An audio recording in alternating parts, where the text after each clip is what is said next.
welcome to Storytime with Extreme Kids and Crew. My name's Diana, and I'm so excited today because I'm going to be sharing with you one of my favorite children's books. This is called Pepito's Story, and it was written and illustrated by Eugene Fern. Big thank you to Bantam Little Rooster Books for allowing us to read this story to you today. Padingo was a little fishing town right by the sea. It was a wonderful place to live, especially for children, because there were so many things to do. There was the sea to swim and fish in, the long sandy beaches to dig in, mountains to climb, trees to swing from, and even woods to hide in. So most of the children of Padingo spent their time swimming, fishing, and playing games. All except for one little boy named Pepito. He was different. There was only one thing he really liked to do, and that was to dance. When he was dancing, Pepito felt as if he could be anything at all. He could be a king or a clown, a lion or a mouse, or a pirate with gold rings in his ears. He could be a seagull in flight, or a blade of grass, or the wind itself when it blows on the sea. There was nothing he couldn't be when he was dancing. So was it any wonder he loved to dance? But in spite of his dancing, Pepito was not happy. The reason was simple.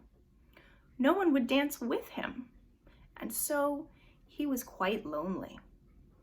He made a rather funny sight dancing all by himself, and the children often laughed at him.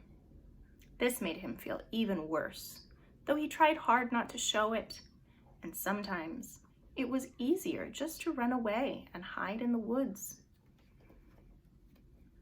or on a lonely part of the beach. There was one person who understood Pepito, and that was his grandmother. She was very old and as wise as she was old.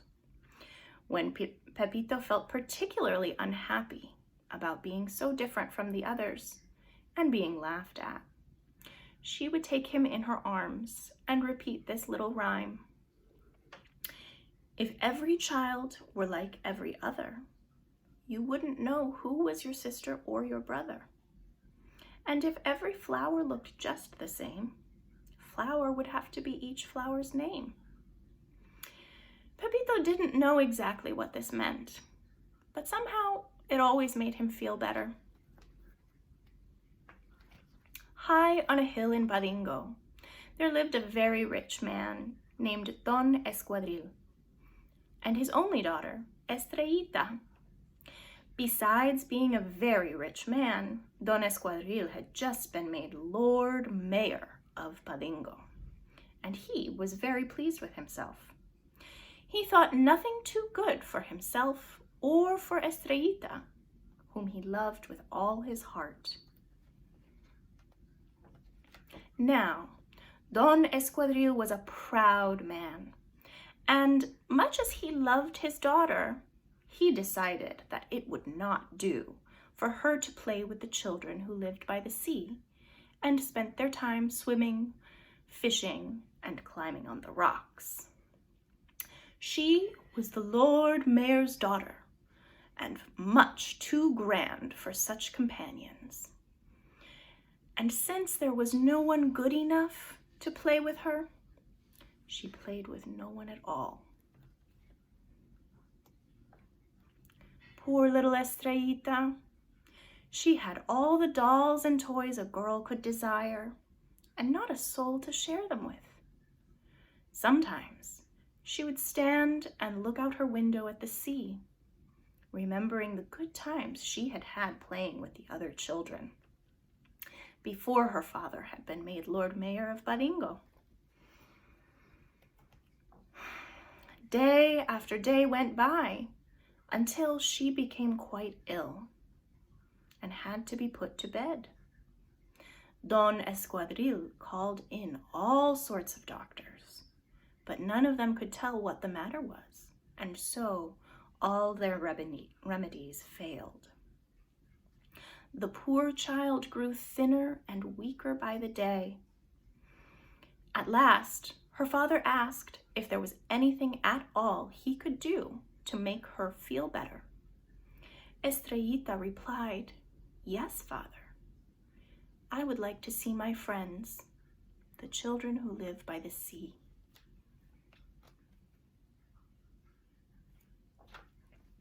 Without further ado, Don Escuadril set off for the town square. He gathered all the children together and told them of Estrellita's wish. He asked them to come to his house and urged each child to bring some gift to cheer her up. Perhaps if she had a real friend, he said to himself, she would try to get well. The children scurried off in all directions in search of presents. They loved Estrellita, and each child hoped that his gift would be the one to make her raise her head and smile. Only Pepito stood there uncertainly, wondering what to do. Pepito and his grandmother were very poor, and the boy could think of nothing that he could give Estrellita. As he trudged sadly home, Pepito remembered that he had a special reason for loving Estrellita. Of all of the children in Padingo, she alone never made fun of his dancing. If only he could think of some way to help her. He thought and thought, and when he could think no more, he started to cry. When his grandmother heard what was the matter, she said, "No doll or toy will make Estrellita well. What she needs is something very special, something you alone can give." And taking him in her arms, she repeated the little rhyme. "If every child were like every other, you wouldn't know who was your sister or brother. And if every flower looked just the same, flower would have to be each flower's name." This time, Pepito nodded, for all at once he had an idea. Drying his eyes and standing up tall, Pepito marched up the hill that led to the home of Don Escuadril. He knocked firmly at the big door, and soon he was standing in a hall filled with children, all holding in their arms the gifts they had brought for Estrellita. One by one, the children tiptoed into Estrellita's bedroom and presented her with their gifts. Estrellita thanked them all very nicely, and they tiptoed quietly out.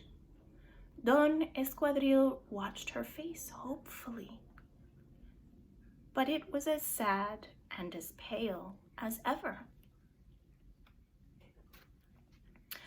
Just then, in walked Pepito, alone as usual. His hands were empty, but he was smiling. He looked at Estrellita, quite lost in the big bed, her little face almost the color of the pillow. His dark eyes glowed with feeling, but he said nothing. Instead, he started to dance. Pepito danced as he had never danced before. Into his dancing, he poured everything in his heart. The loneliness of the little girl living on the hill, his own loneliness among the other children, his sorrow that she was sick, and his hope that she would soon be well and able to play with her friends again.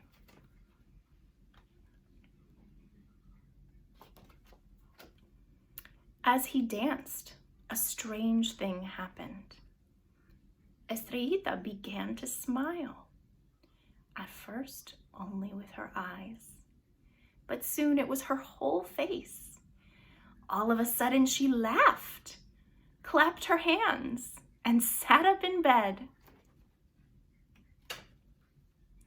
A moment later, she had thrown back the cover and jumped to the floor. No sooner was she on her feet than she began to dance with Pepito. Don Escuadrillo rubbed his eyes, but when he saw that it was really true, that his beloved daughter was well again, he was so overjoyed that he joined hands with the two children and began to dance himself. Never had the house on the hill been filled with such joy. The Lord Mayor was happy once more because Estrellita was well, and also because he had learned something, that no amount of presents can take the place of real friendship. From that night on, Estrellita could play with anyone she liked, and she was never lonely or sick again. She spent long days by the sea with her many friends, but most of all with her special friend Pepito. And as for Pepito, well, he was happiest of all, for he had learned that his dancing could bring people joy. He knew that each one of us has something all his own to give to the world, and at last he understood what his grandmother's little rhyme meant. If every child were like every other, you wouldn't know who was your sister or brother. And if every flower looked just the same, flower would have to be each flower's name. And he thought to himself, how dull that would be. I'm glad I'm a dancer. I'm glad to be me. And that, my friends, is the end of Pepito's story. I hope that you enjoyed it. Sweet dreams.